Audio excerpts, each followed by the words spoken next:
Mad 1తో compare చేసుకుంటే mad 2 అనేది ఎంత బిగ్గర్ సక్సెస్ అని అనుకుంటున్నారు మీరు?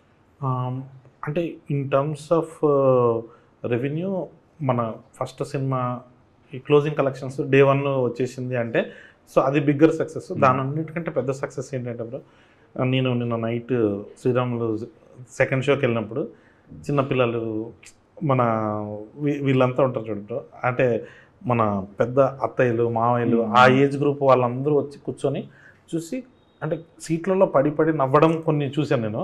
సో సెకండ్ హాఫ్లో ఆల్మోస్ట్ ఒక 8 times థియేటర్ మొత్తం ఎరప్ట్ అవ్వడం, అంటే వాడు జేబులో చేయి పెట్టడము, లేకపోతే ఆంథనీ గడి ఇంట్రడక్షను, అనుదీప్ వచ్చినప్పుడు ఆ అమ్మాయి లైలా రివీల్ అయినప్పుడు, సో అసలు ఆ నెక్లెస్ ఇచ్చింది లడ్డుగాడి అని చెప్పినప్పుడు, ఇప్పుడు ఫ్రెండ్స్ రియాక్షను మాకు ఎందుకు చెప్పలేదురా అంటే నువ్వు ఫీల్ అవుతాను చెప్పలేదురా అని. సో అలాంటి మూమెంట్స్ ఉన్నాయి కదా బ్రో, అవన్నిటికీ వాళ్ళు ఎంజాయ్ చేస్తుంటే ఎస్ మనం ఈసారి దానికంటే బిగ్గర్ సక్సెస్. ఎందుకంటే ఇంతకుముందు బ్రో నాకు తెలియకుండా ఒక ఇంట్లో 5 టికెట్లు ఉంటే దాంట్లో ఒక టికెటే టార్గెట్ ఉండే, నాకు యూతే టార్గెట్ అన్నట్టు నేను అలా వెళ్ళాను. ఈసారి 5 టికెట్లు వచ్చాయి, 5 మంది ఎవరికి నచ్చింది వాళ్ళు ఎంజాయ్ చేస్తుండేసరికి అది కొంచెం బిగ్గర్ సక్సెస్ అనిపించింది.